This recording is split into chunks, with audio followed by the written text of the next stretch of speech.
یہ ہے کہ اصل نماز یہی ہے، یہ سورہ فاتحہ۔ چنانچہ میں آپ کو حدیث سنا رہا ہوں جو صحیح بخاری میں بھی ہے، صحیح مسلم میں بھی ہے، جامع ترمذی میں بھی ہے، سنن ابی داود میں بھی ہے، سنن نسائی میں بھی ہے، اور بہت سی کتابوں میں موجود ہے۔ اور یہ عن عبادہ بن صامت رضی اللہ تعالی عنہ، حضرت عبادہ بن صامت سے ہے مرفوعا کہ حضور نے فرمایا لا صلاۃ لمن لم یقرأ بفاتحۃ الکتاب، اس شخص کی کوئی نماز نہیں ہے جس نے کہ سورہ فاتحہ کی تلاوت نہیں کی۔ اب اس سے ہمارے ہاں ایک بڑا اختلاف پیدا ہوا، وہ نوٹ کر لیجئے۔ ایک رائے یہ ہے آپ اگر علیحدہ نماز پڑھ رہے ہیں تو ظاہر بات ہے کہ آپ کو ہر رکعت میں خود پڑھنی ہی پڑھنی ہے سورہ فاتحہ۔ جب باجماعت پڑھ رہے ہیں اب کیا شکل ہو؟ امام پڑھ رہا ہے سورہ فاتحہ تو کیا مقتدی کو بھی پڑھنی چاہیے؟ اس حدیث میں جو الفاظ کی شدت ہے اس کی بنا پر رجحان یہ ہوتا ہے کہ یقیناً اس صورت میں ہر شخص کو لا صلاۃ لمن لم یقرأ بفاتحۃ الکتاب، جس نے کہ فاتحہ کی تلاوت نہیں کی، قرأت نہیں کی، اس کی کوئی نماز ہی نہیں۔ تو یہ موقف ہے امام شافعی کا، یہی مسلک ہے ہمارے اہل حدیث بھائیوں کا کہ آپ چاہے اکیلے نماز پڑھ رہے ہو، چاہے امام کے پیچھے پڑھ رہے ہو، اور چاہے امام جو ہے وہ جہری رکعت پڑھا رہا ہے اور چاہے سری رکعت پڑھا رہا ہے۔ خاموشی والی رکعت سورہ آپ کو معلوم ہے کہ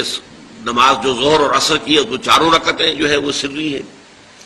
مغرب کے اندر آ کر دو جہری ہیں ایک سری ہے،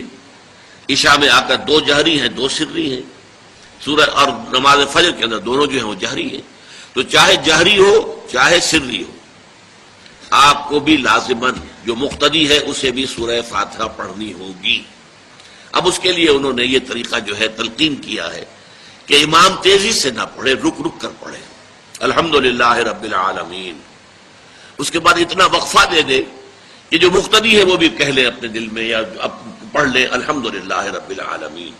الرحمن الرحیم۔ تو یہ رک رک کر پڑھنا، خاص طور پر اگر آپ کو موقع ہوا ہو کسی اہل حدیث امام کی امامت میں نماز ادا کرنے کا تو آپ دیکھیں گے کہ بڑا فرق ہے۔ ہمارے جو حنفی امام الحمدللہ رب العالمین الرحمن الرحیم مالک یوم الدین ایاک نعبد و ایاک نستعین، چار آیتیں جو ہیں وہ بھی ایک ساتھ میں پڑھ جائیں گی، لیکن یہ کہ عام طور پر جو اہل حدیث حضرات ہیں وہ رک رک کر ٹھہر ٹھہر کر پڑھتے ہیں، ترتیل کے انداز میں پڑھتے ہیں۔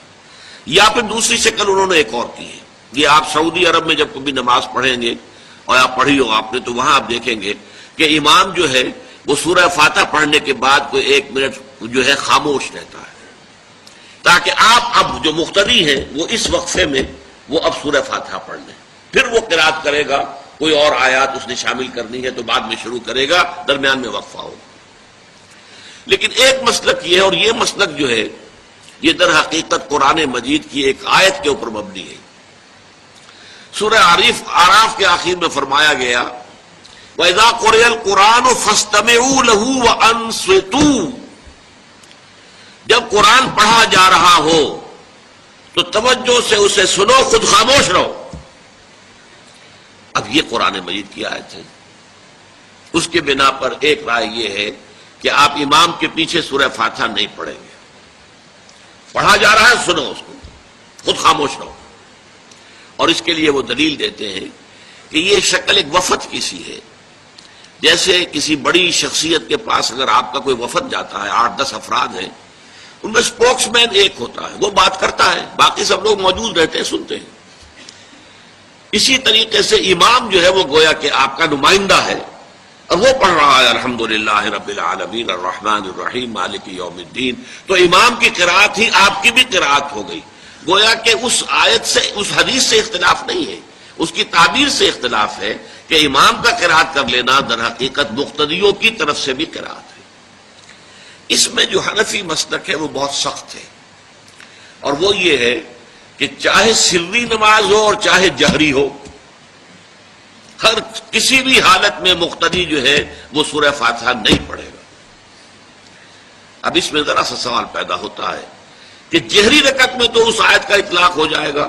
کہ وَإِذَا قُرِئَ الْقُرْآنُ فَاسْتَمِعُوا لَهُ وَأَنصِتُوا، سری میں تو اس آیت کا اطلاق نہیں ہوتا۔ بہرحال یہ مسلک ہے امام شافعی کا، ایک انتہا پر ہے، ہر صورت میں سری ہو یا جہری ہو آپ کو پڑھنی ہی پڑھنی ہے۔ اور امام ابو حنیفہ دوسری انتہا پر ہیں کہ چاہے سری ہو چاہے جہری ہو کسی شکل میں نہیں پڑھنا۔ امام مالک کا مسلک ہے درمیان میں، اور میں اس میں کوئی جھجک محسوس نہیں کرتا کہ میں آپ کے سامنے عرض کر دوں کہ میں اس پر عمل پیرا ہوں۔ وہ کیا ہے؟ جہری نماز میں خاموش رہو اور سنو، اس آیت کا اطلاق ہو جائے گا جب بلند آواز سے پڑھ رہا ہے امام تو پوری توجہ، فاستمعوا لہ، اپنی پوری توجہ کو اس کے سننے کے اوپر مرکوز کر دو اور خود خاموش رہو۔ سری رکعت میں البتہ جبکہ وہ بھی خاموشی سے پڑھ رہا ہے، آپ بھی خاموشی سے پڑھ رہے ہیں۔ بہرحال ان چیزوں میں نے یہ سب کو بیان کیا ہے تو اس سے جو میرا مقصود ہے وہ یہ ہے کہ معلوم ہو جائے کہ اس میں کوئی بڑی بنیادی بات نہیں ہے، نہ یہ کہ جو حنفی ہیں وہ اس حدیث کا انکار کرتے ہوں کہ لا صلاۃ لمن لم یقرأ بفاتحۃ الکتاب، کیسے وہ انکار کریں گے؟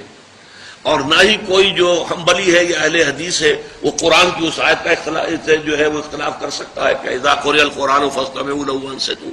لیکن یہ کہ اس کے پھر اس سے جو احکام کا استنباط ہے اس میں اختلاف ہو جاتا ہے۔ تو اس ستا اٹھ کے کوئی نہیں خوش ہوندا،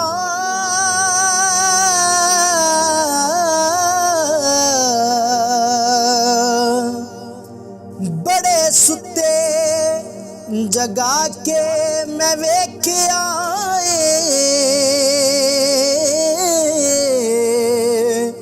اوے کتے جیا نہیں کوئی وفادار ڈٹھا، تے ٹکر سکا بھی پا کے